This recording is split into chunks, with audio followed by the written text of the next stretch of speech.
We're at war, clearly, no debating. With so many problems and situations, we're at war. With violence, drugs, and in some cases, false accusations, we're at war. With gunshot wounds, fatal blows, concussions, lacerations, and even assassinations. And what's worse, it has now gotten to y'all generation, we're at war. Forget a slogan. Now, we're having so much trouble living day to day. We say Black Lives Matter, White Lives Matter, Blue Lives Matter, Orange, Green, Gold, Silver, all lives matter. That's all I hear people say. But if that's the case, how come every day of life is being taken away? Now we're at war. See, it's crazy nowadays because this world is starting to get colder. We have to wake up every morning just to look over our shoulders. Some people think that the Grandmaster, when they flash that Glock, it's like a storm coming. We hear nothing but thunder. But the way I see murder, it's like a jungle sometimes, and it makes me wonder how I keep from going under. Now we're at war. We try to find the strength to carry on because it's good for our health. Some of us are seeking out for perseverance and seeking out for help. Some of us are fighting every day just to be at peace within ourselves. Basically, what I'm saying is some of us are even at war with ourselves. We're at war. Y'all still following me? Mm-hmm. Cool. Keep that in mind. You see, this is heavy baggage that we're packing, and it seems like we're slacking. We want to stay strong, but the confidence is what we seem to be lacking, causing our spine to flip, mind assist, life's a twist. We're afraid to go to war when we need to fight against it. Now, that's the difference between being a pacifist and an activist, but it's a shame nowadays, because the only way for us to make the next move is if we wait on the next Facebook status. Now we're at war.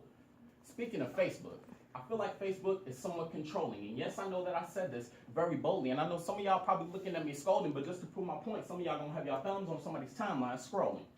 Looking for who did this, who did that, and when did this happen. Comment on this, comment on that, and seeing how many likes you can get on the status. Now, if I said I never acted like this, I'd be lying.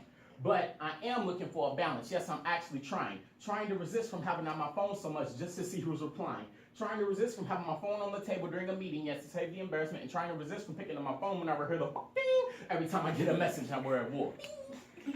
Right. Ladies and gentlemen, we have a job that needs to be done. And no, I'm not saying this just for fun. We all are strong enough to come together as one to get separate jobs done. You see, this is a race that we're in, but it seems like everyone is waiting on someone else to start the run. Now, you see, that's what causes collision, and it causes hesitation. People want their own stuff done with their own standards and expectations, but they get upset with someone else when a certain job isn't done, but they want to take credit for that person's preparation, but let them be in the same predicament. They don't know how to handle the situation. Oh. Or, let me break it down. There's a game show called Divided, where 4 people come together and the answers get decided. Now, it starts off rather well because everyone is cooperating, but then it starts to go downhill when everybody starts downgrading. Egos take over. One person feels like that they're better than the next, and then eventually someone gets eliminated. And the kicker is, at the end, they all argue over who gets the biggest cut of the money. Now, the point that I'm making is we all have one goal that we're trying to achieve, but with egos taking over, it gets in the way of what we're trying to receive. When times get tough, that's not the time for us to come spread apart. That's the time for us to come closer together, compromise, compare. Basically, what I'm saying is, I know we're in school, but if I may put it in hood terms, we all just trying to eat, so you better learn how to share. Now, war. What? Now, of course, I always talk to the adults first, so please be patient, because right now I'm going to put it on y'all level and talk to y'all generation. As a teacher, I deal with multiple kids on a daily basis, where I see different personalities flaring and different attitudes shaking. And for the life of me, I can never figure out why kids were so angry with every door that they walked through. However, I had to take a step back and think from a kid's point of view. Oh. Now, like I said before, some of us are seeking out for perseverance and seeking out for help. So right now, I need for everybody to close their eyes. Listen, let me paint this picture and envision how kids are at war with themselves. There's a child who wakes up in the morning feeling nothing but dread. She feels anger, hurt, pain, and sorrow because there's no food on the table, so of course she can't be fed. She doesn't have the latest Jordans or Nikes. You think she'd be wearing a frown, but instead she's wearing her family members' clothing. Basically, she's wearing hand-me-downs.